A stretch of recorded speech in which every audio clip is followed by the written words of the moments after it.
The last talk of the session is going to be given by Adrià Recasens. Adrià is a senior PhD student on his 5th year. That's how things should be at the MIT. He comes originally from the UPC, but he quickly escaped us. And he will be speaking today about jointly discovering visual objects and spoken words from raw sensory input. So thank you for the introduction and for the invitation. It's a pleasure to be here at home presenting. So this actually is, this project is a joint project between the audio department and the vision group at MIT. This is joint work with David Harworth, Didac Souris, who I think it's around here, Galen Chuang, Antonio Torralba, and Jim Glass. As machine learning researchers, we spent a lot of time thinking about how humans learn and trying to get inspired by this idea to actually build machine learning models. We usually want our machine learning models to learn visual concepts. We want our machine learning models to learn spoken language.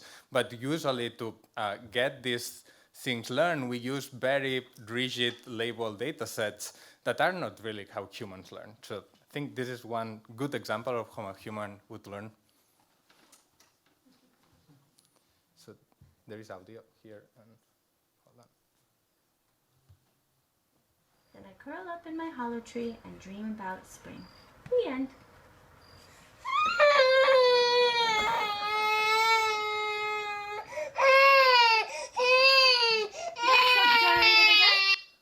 As a good learning system, he wants more training data. So as you saw in this video, essentially this kid was learning language by just having someone explaining concepts to him.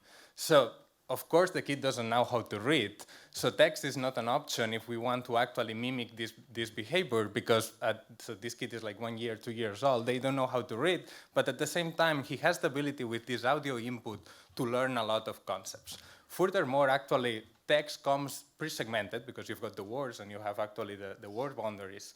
So we believe actually having raw audio signal for learning concepts, it's an interesting task, as actually it mimics maybe better this task of like the kid learning concepts.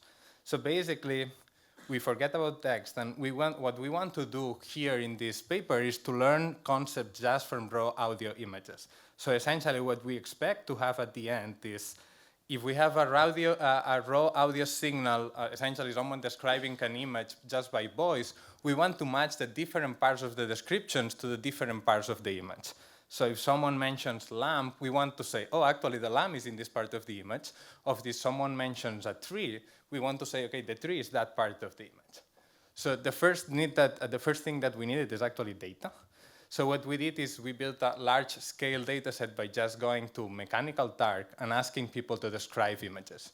We used the Places data set, which was authored also at the Vision Group at MIT, and we annotated 500,000 images with just audio description. It's interesting because when collecting this through Mechanical Turk, we actually are ensuring to having different accents, different background noises, all these different variations that actually doesn't come with when you use text, because text always looks the same. But when you hear all these different descriptions, they actually look very different to each other. So here's one example for you to get a sense of how. This is a photo of a girl standing in front of a lighthouse. The little girl is wearing a blue print dress. She has blonde hair and blue eyes. The lighthouse in the background is white with a red roof. So here, this person actually mentioned all the important elements in this image, but we have it in a kind of continuous way, and we don't have any segmented concept. So we want essentially to do that. We want to map each different concept, the girl, the lighthouse, the red roof, into the image. So to model that, actually, what we do is we have as an input an image and its description that we collected in Mechanical Turk. We process them through 2 parallel fully convolutional networks, and in the image side, at the end of the network, what we get is essentially a 14 by 14 segmentation map, and each superpixel we get a feature vector of 1,000 dimensions, 1,024. At the same time, in the audio side, we actually use the frequency domain, and what we do is we pass through the signal to 5 convolutional layers. And at the end, what we get is essentially another heat map, another representation where for each moment in time in the description, we get a feature representation of 1,000 dimensions. So now what we can do is for each moment in time, we can actually compute the similarity because, between that particular concept that is being mentioned at the moment and every superpixel in the image. So we can create what we named the Matchmap. Essentially, you want to read the Matchmap as a probability distribution on how similar are these two things. If the person in the audio part that is mentioning the girl, you expect actually the Matchmap to fire around the girl. If it's mentioning the lighthouse, you expect the Matchmap to fire around the lighthouse. So we've got essentially a 3D similarity map, and with that actually, we can now compute a similarity value. So it's actually important to mention that we start with random initialization.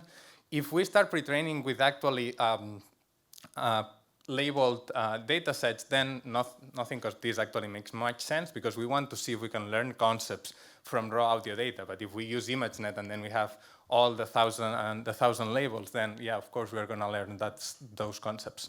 So we start from random initialization, and now, once we have this Matchmap, what we want to do is actually, we want to compute one number that tells us whether this description goes with this image or not. So the way we do that is first we take a max over the spatial dimension. The rationale behind that is essentially that if there is at least one pixel that is being mentioned in the description, we believe that it's enough to tell that these two are matching. And then at the same time, we take a temporal average. So we go through the description and we take a mean on whether in each moment in time in the description, the concept is actually being mentioned and it's in the image. So with these two values, we can actually get one similarity value.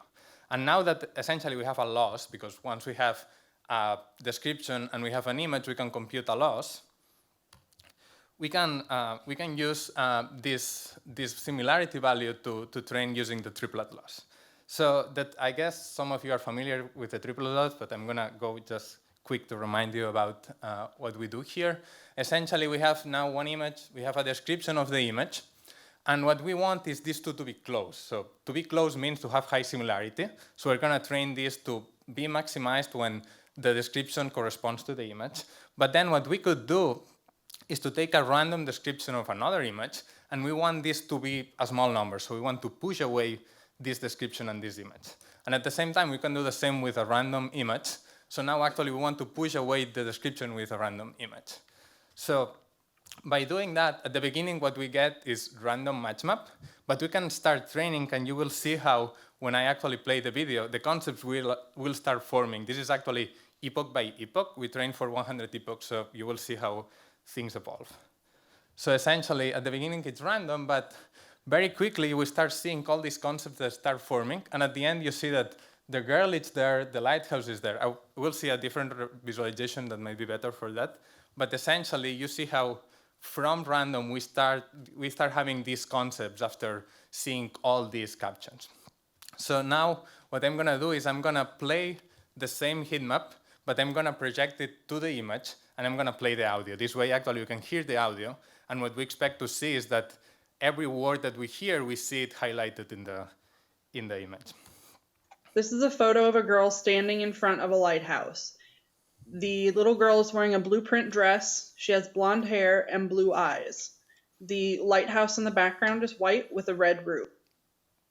So you see that we are using different colors. Each color is a connected component of the Matchmap, and the idea essentially is that each color should be corresponding to a different part. The segmentation is not perfect, but again, this has not seen any label, but I think it's actually good enough.